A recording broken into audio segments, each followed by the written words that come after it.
नमस्कार। आज आठवड्याच्या शेवटच्या कामकाजाच्या दिवशी सकाळी शेअर मार्केट सुरू झाल्यापासून तेजी होती आणि दिवसभर तेजी टिकून होती। आज मार्केट संपताना सेन्सेक्स हा 260 पॉईंटने वाढून 80,502 वर बंद झालेला आहे। निफ्टी हा 13 पॉईंटने वाढून 24,347 वर बंद झालेला आहे। BSE oil and gas index आज सर्वात जास्त म्हणजे 0.69% वर आहे। BSE एनर्जी इंडेक्स 0.57% वर आहे।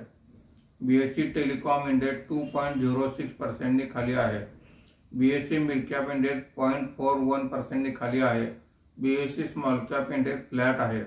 आजच्या कामकाजामध्ये निफ्टीमध्ये वाढलेले मुख्य शेअर्स पुढील प्रमाणे: Adani port 4.16%, Bajaj finance 2.64%, IndusInd bank 1.74%, SBI 1.44% अशी वाढ आहे।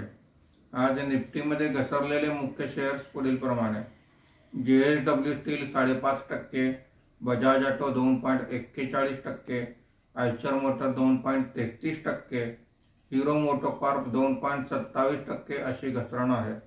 आज FIIने 2770 कोटी रुपयांची खरेदी केलेली आहे।